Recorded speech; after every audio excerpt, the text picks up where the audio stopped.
The SO3 stars.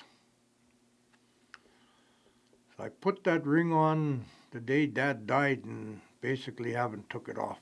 David Hodgson has spent most of his life in Norman Wells. A contractor and businessman in town, his family's history is deeply entwined with the oil industry here. A retirement ring that once belonged to his father, Edward Hodgson, is just one sign of that. Kind of a memento to my father and all the years that he worked for Imperial and what Imperial meant to him his whole life. That was our family. Norman Wells is an oil town. Imperial Oil has been drilling here for more than a century. The company abruptly announced at the end of January that it would stop that production this summer. Many people in the community say they knew this was coming, but they did expect more of a heads up about it. And some of the people I've been speaking to here say they're still figuring out what this means for them. They fly people up here to live in the community and work at the oil place. And I don't think that's going to be very good for a lot of people to be leaving. If they do want to get rid of it, and my first successful thing I want to try and do doesn't work out, I was thinking I could maybe destroy the place. So as in help them if they need workers, help them take it apart. It's kind of closed opportunities for me because I was thinking of it as a backup plan for when I get older. HRN Contracting's superintendent isn't worried about his future in Norman Wells. He thinks the community will continue to be an oil town for another 20 years as Imperial shuts down and cleans up. I worry about my kids, though.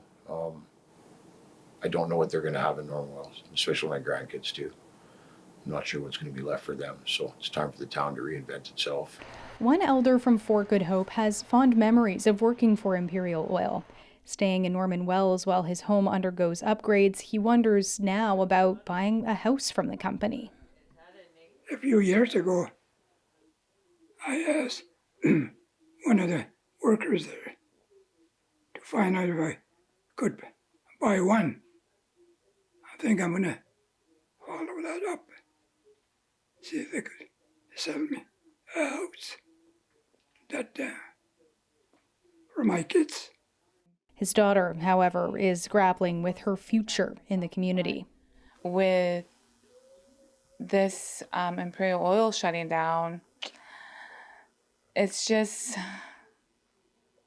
all kinds of things come to mind. Maybe I think I should move. I don't think it's best to buy a home here.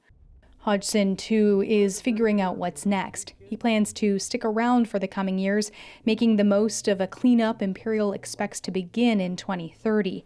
After that, the future is more uncertain. Will I ever walk away from this? Probably never. I'll always come home. But would I be living here now going forward year by year by year? And it's highly unlikely. At 65 years old, Hodgson says he's ready for retirement. Wherever that takes him, Norman Wells will always be home. Leni Lambrink, CBC News, Norman Wells.